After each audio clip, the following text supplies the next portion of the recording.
नाटक आपने देखा? नाटक क्या संदेश दिया, नाटक क्या कहना चाहता है, और दहेज हमारे समाज के लिए क्या अभिशाप है, माता पिता के लिए क्या अभिशाप है, आप दो शब्द बोलिए तो उसमें जाएगा। सबसे पहले तो नाटक के द्वारा हमें ये बताया गया कि दहेज के बारे में,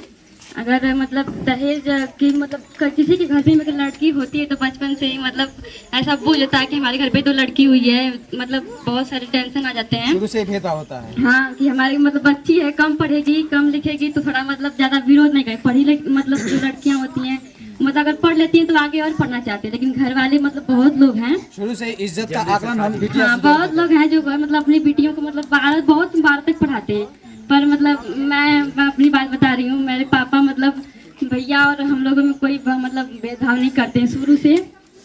और हमें लगता है कि भैया मेरे हैं और भैया से भी ज्यादा मतलब हम लोगों पे पापा मम्मी दोनों लोग ध्यान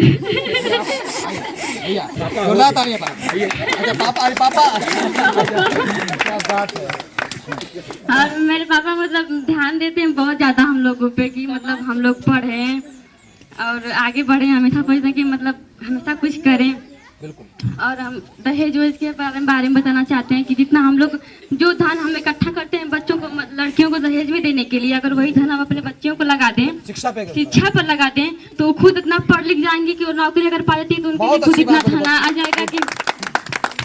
और एक बात हम मतलब अपने गाँव वालों के लिए कहना चाहते हैं कि जो हमारे यहाँ अम्बेडकर जयंती मनाई जाती है वो मतलब शुरुआत में तो मतलब बहुत अच्छा चला, पर एटलीस्ट मतलब लास्ट तक आते आते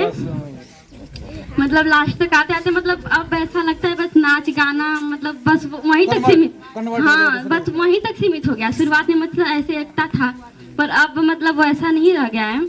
अब बस ऐसा लगता है कि बस नाच परंपरा है, बस ऐसा मनाना है। और पहले क्या था कि मतलब उनके बारे में मतलब इम्पोर्टेंस मतलब इसको मनाने की है कि हम उनके बारे में जाने, लेकिन अब लोग बस वही नाचना गाना मतलब बस वही करना रहता है वैचारिक, हाँ वैचारिक मतलब कोई मतलब गाँव के लोग तो वैसे पसंद भी नहीं करते हैं, किसी के सामने कुछ बोलो तो सबको बुरा ही लगता है, बस नाचो तो सभी लोग खुश हो जाते हैं। बस हम बस यही कहना चाहते हैं कि हमारे यहाँ जब अगली बार मनाई जाए तो उसका मतलब जो परंपरा चली आ रही है नाचने गाने का उसको कम करके वैचारिक धारा जरूर बढ़ाई जाए। थैंक यू, बहुत बहुत धन्यवाद आपका, आपने अपने विचार रखे। और कोई कुछ बोलना चाह रहा है? कोई सवाल हो आपका? आप खुलेआम तरीके से सवाल भी रख सकते हैं, कुछ भी पूछना हो, जो चीजें नहीं समझ में आई है